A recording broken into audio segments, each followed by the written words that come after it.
this is a subjective description. I'm also dialing in from the lands of the Gadigal people of the Eora Nation. And I'm paying my respects to Aboriginals, leaders, present and past, and future. So I'm a GP at East Sydney Doctors, lecturer at Notre Dame, and as a disclosure, I've been involved in a number of pharma studies, not really in the area of drug and alcohol.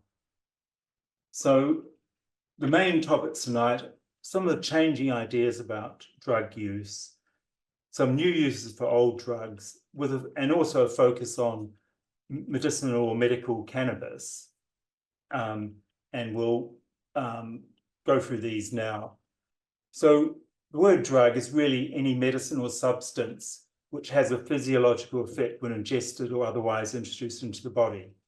So of course, it's a very broad term. It includes things like the caffeine in your tea and coffee. And of course, most drugs that most people are ingesting are completely legal, prescribed, sometimes with restrictions, for instance, on nicotine and alcohol. And then there are illegal drugs. And this, of course, is constantly changing. And that's, again, up to the legal system and Parliament to decide what drugs are legal and what are not legal. And then the concept of illicit drugs, which includes illegal drugs. And also some prescription medicine that has been obtained illegally or has been used for non-medical purposes,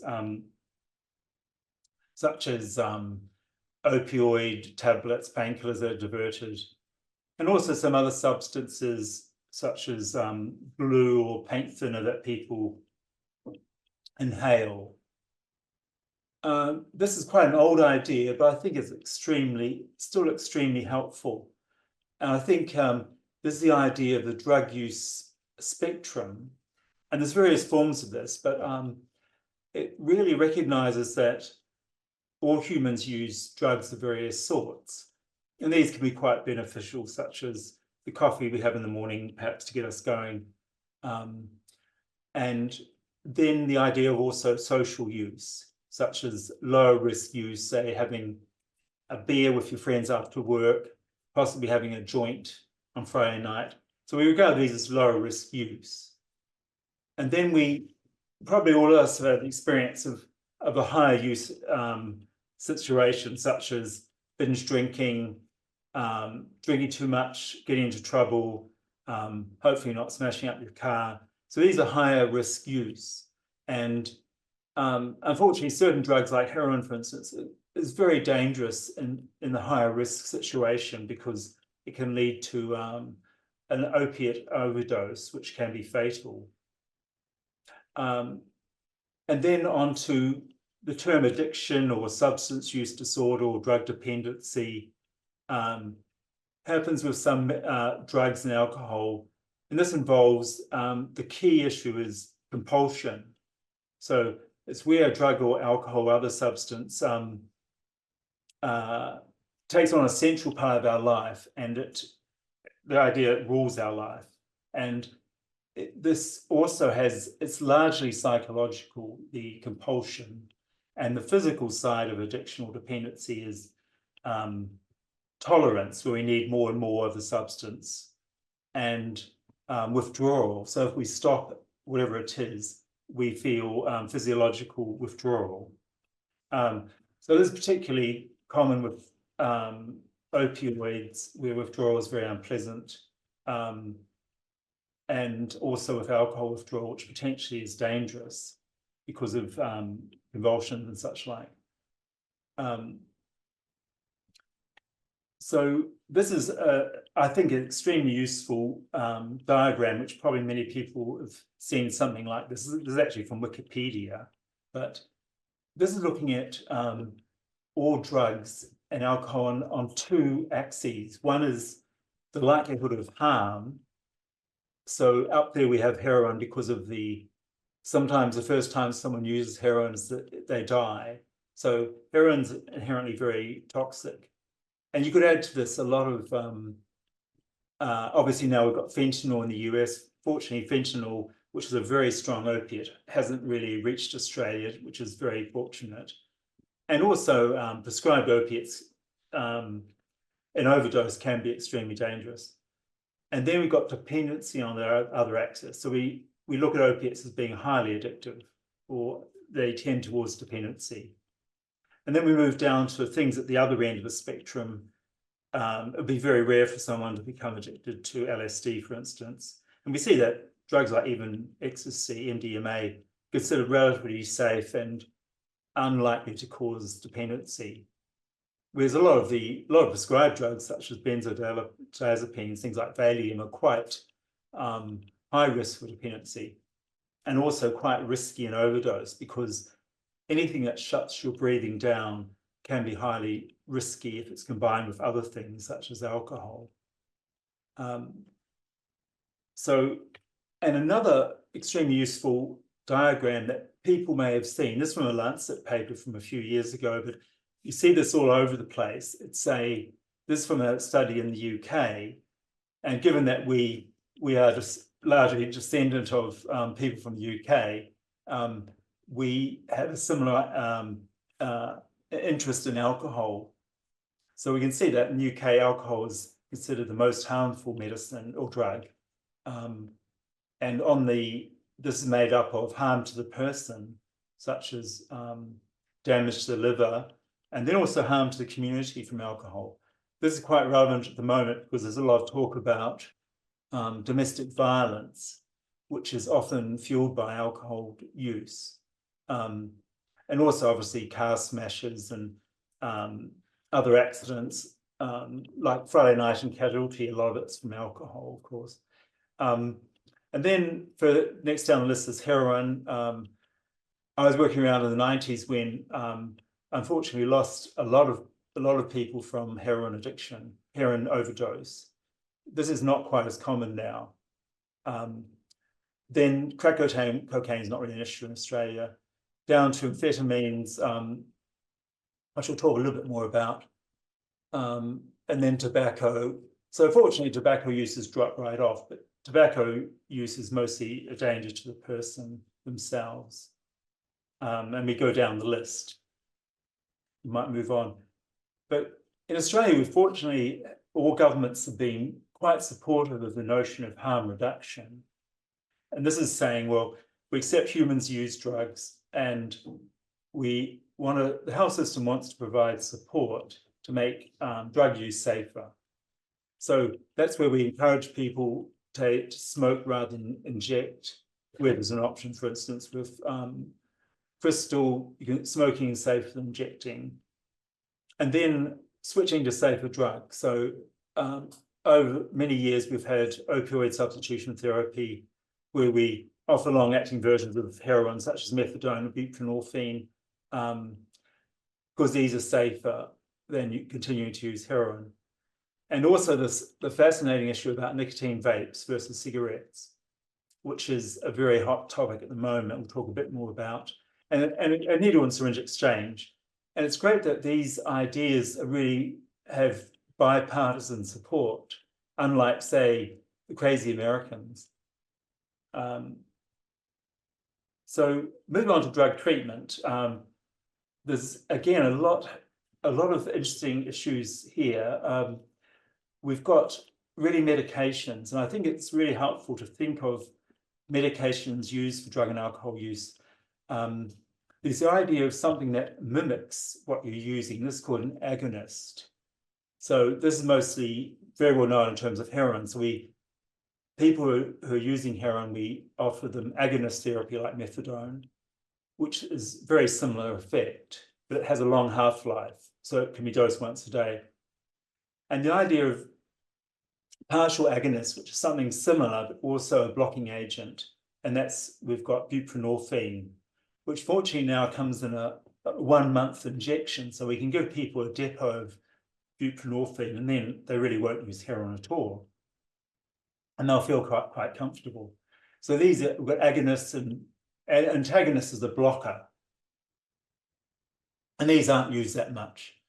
Anti-craving medicines mostly used in alcohol, and then the one and only something called aversive therapy is anti-abuse, which means it's only used with alcohol. So if people are really struggling not to drink, some people take anti-abuse, and that means if they have a drink, they'll feel sick. And that really approaches, it's the only place in medicine where that type of treatment is used. Support groups can be very helpful. The 12-step AA model has been very, very good for some people. And now there's a slightly newer version, or smart recovery, which is more cognitive behavioral therapy based.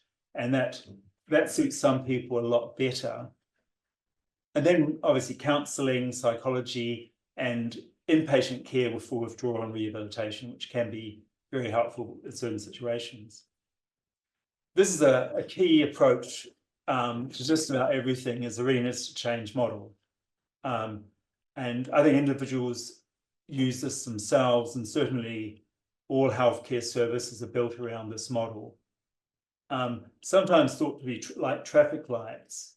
For instance, someone may say, I'm a smoker, I enjoy my smoking, I don't want to stop. So there's no point in trying to encourage them to stop smoking if they don't want to. So that's red light. Some people are a bit interested in stopping smoking, for instance, and that's sort of an orange light. And then green light, someone who really wants to make a serious attempt. If people are very keen to stop smoking, for instance, we can offer various medicines that can be helpful. And I think someone earlier mentioned alcohol. I mean, the issues about alcohol are really very interesting, and I call this the new bad drug. So unfortunately, elderly doctors usually like drinking red wine, and quite often own vineyards, I found out. And they're very wedded to the idea that a few glasses of red wine every night is actually very helpful. And this was, unfortunately, very much wishful thinking, because it's turned out that alcohol is not really a very safe drug after all. And the main concern really is that even small amounts of alcohol are associated with increased risks of cancer, which is very disappointing. So we used to think there was a threshold level for alcohol where 2 or 3 drinks a day is fine. And that's what the national guidelines still say in Australia. For men, it's about 2 drinks a day, women about 1 drink a day. And again, everyone has to make up their own mind about this if they want to keep drinking. I've really been quite amazed at 20-somethings really often aren't drinking very much anymore, which is quite interesting. It's a huge worry for the alcohol industry, of course. And so when we think about drinking, whether we go for a controlled drinking model saying alcohol's fine, just switch over to light drinks, say low alcohol beer or something like that, and just keep it at, say, 2 units a day. And that works very well for some people. Other people really, that model won't work, and they have to really switch to an abstinence model, which is saying, I have to not drink at all. To give people some assistance, there are some anti-craving medicines like naltrexone or camprosate, which they're very much hit and miss, trial and error. Sometimes they can be helpful, other times they don't help. And then we come back to our briefly mentioned anti-abuse, which is aversive therapy. And then we've got support groups like Smart Recovery and AA, which can be great. Now, I'm always fascinated by the reappearance of what I say are now good bad drugs. So ketamine, which is actually an anesthetic, that has been a bit of a party drug. People take it to go down the K-hole, and it's now used for severe depression. And Australia has actually led the world in licensing MDMA and psilocybin. So MDMA has been licensed for post-traumatic stress disorder, and psilocybin for treatment-resistant depression. And Australia was the first country in the world that did this, which is quite remarkable.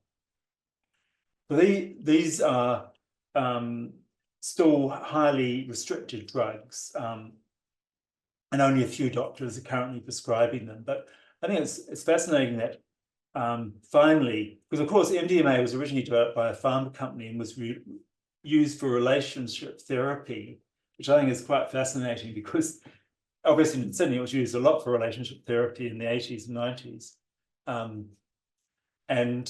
So we'll see more of this in the future. Bad drug, tobacco, but of course nicotine itself is actually quite safe. Clearly smoking tobacco is very bad, and especially bad if you're living with HIV, because smoking is a very pro-inflammatory. And I think you had an interesting talk recently about inflammation from a doctor from Melbourne. So we're very keen for people not to smoke. And now this brings up the issue about vapes. So Australia has millions of vapes floating around from all over the world with what's in the vapes, we often have no idea, because most vapes are made in China, along with everything else. But quite often they can have contaminants in them. So the government over the last 3 years has been busy banning vapes completely unsuccessfully. Because now that's tobacco costs, cigarettes cost about $40 a packet. Of course, now there's a massive black market in cigarettes and tobacco. So I think 30% plus of cigarettes in Australia are actually tax-free and bought under the counter.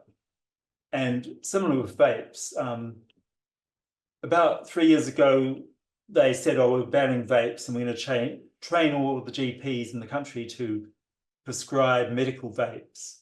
And even though I did the training and got the license, over the next few years, I've only had like 3 or 4 people a year coming in wanting a medical vape. So it's a joke. And I don't know if this year will be any different from previous years. So we're trained and ready and waiting. But when I've tried to prescribe these, it's quite hard to find a pharmacy that will even stock medical vapes. These are ones that are tested and safe for people to use. So I think it's a very hot topic at the moment. And I'll be very interested to see what happens in the future. Bad drug heroin, we've talked a bit about that. It unfortunately can be highly lethal. We can also add in medical opiates, which also can be very bad.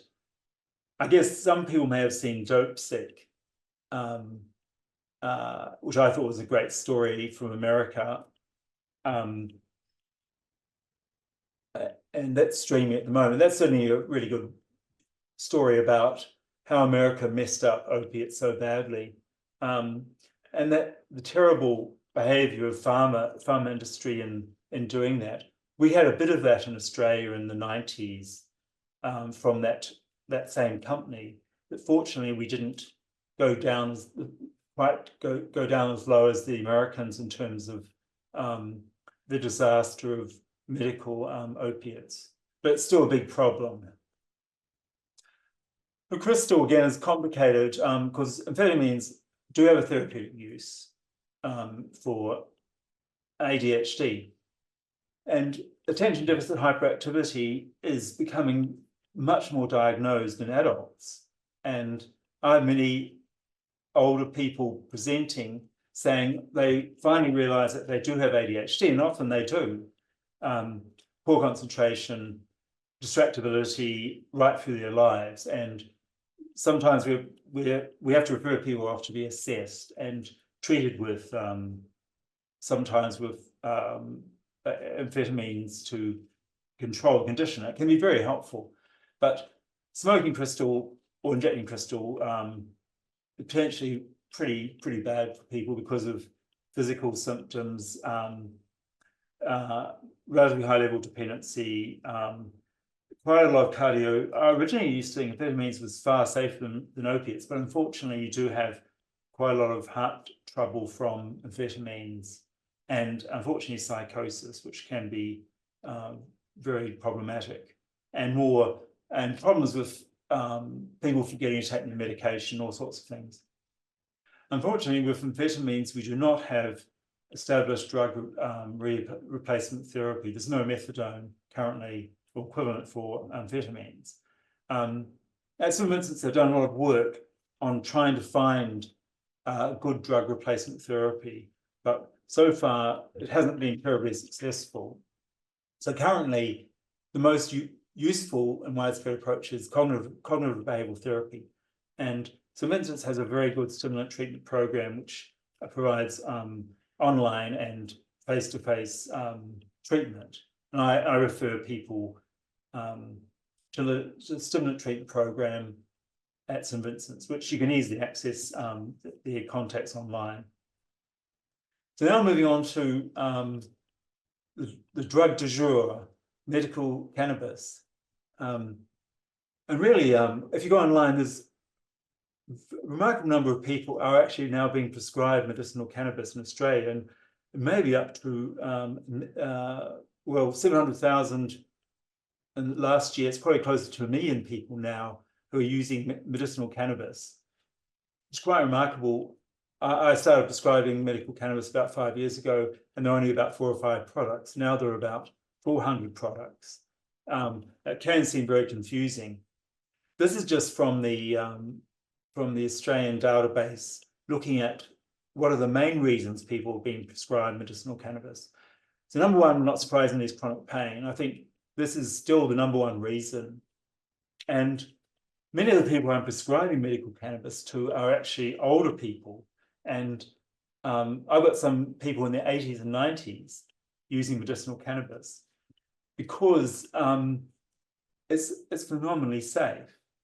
And a lot of older people can't take many other painkillers. So anti-inflammatories can be quite dangerous. Opioids are much more dangerous. And I'm constantly amazed at how helpful quite low doses of medicinal cannabis can be. Also for anxiety, sleep disorder, depression, PTSD, and lots of other things. So when we think about medicinal cannabis, there's really, as probably many people know, there's 2 active drugs. There's tetrahydrocannabinol, THC, which is the most popular part of cannabis, which is the psychoactive component. And this can be very helpful for pain, nausea, cramps, and sleep and appetite.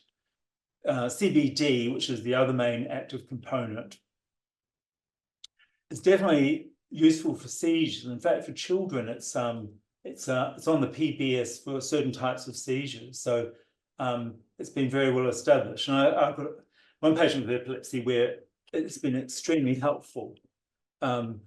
It also seems to have some additional effects on anxiety and possibly pain. There's some doubt about the CBD effect on pain. We'll talk a bit more about that in a minute.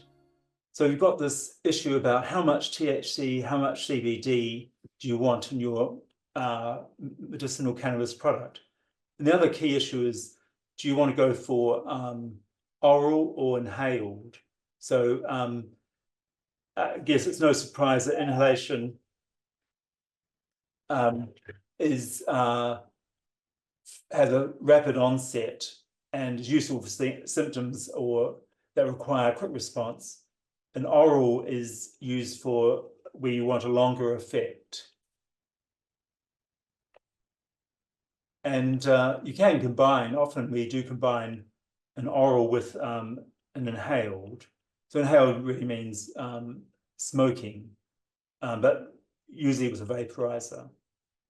So we can see that if you just use inhaled by itself, you get quite high peaks and troughs.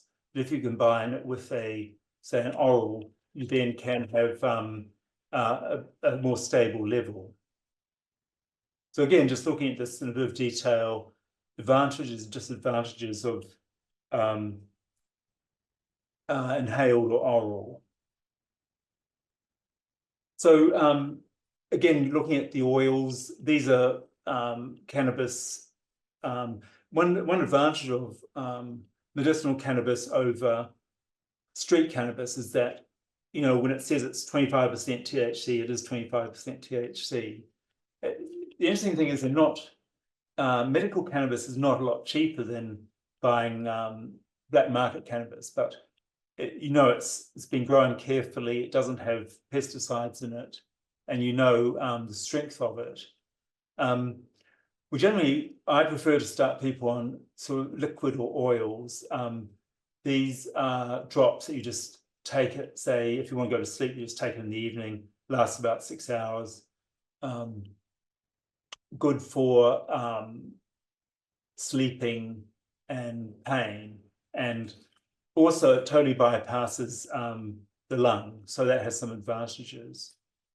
So inhalation is good for short-term use. So with sleep, for instance, if someone has trouble just getting to sleep, inhaled may be better. If people have trouble with waking up a lot, you're probably better off with a drops or liquid. Or sometimes you use a combination. There's a fair bit of trial and error to get this right. There's a few reasons why you wouldn't use cannabis. If someone has bad heart disease, it's considered a bit risky. Schizophrenia or psychosis is considered a contraindication, but all of these, sometimes you have to make a difficult decision. Of course, it's not safe in pregnancy and lactation, or if you're allergic to cannabis. The number one problem area is driving, because if you use a cannabis product with THC, it will potentially come up as a positive on a roadside drug test. And we have to tell people that, say if you're a big car smash and the police take a sample, it shows cannabis, we can't take responsibility. It's not always a legal defense that you have prescribed it. And this is still a very problematic area, the most problematic area. And the courts, the courts have not decided how to handle this, because we don't have we have a blood alcohol level. We don't have that for cannabis. Also, if someone's doing heavy work with machinery, you have to just tell them you can't go to work stoned. So this is the only problematic area, I think. But there are a lot of practical issues. Finding a prescriber and also a pharmacy, you have to go through a consent process. Currently, cannabis is not regarded as a first-line treatment for anything. So we have to define the reason why we're using medical cannabis and in the consent process. Doctors who prescribe a lot of cannabis don't have to apply to the government for each person. But if you're going to a GP that doesn't prescribe it much, they might have to make a special application for you. Then we have to work out the product. Generally, I mostly would use combined THC and CBD together, which is about equal parts. And then the product, such as the drops or the flowers, are smokable. And then start off with a trial and gradually increase it. I often use this, a certain product that costs about $90 for 30 mils. So it's a relatively affordable, and start with that. I'm just going to finish up there, and then we could perhaps have some questions. Fantastic, David. Thank you. What a thorough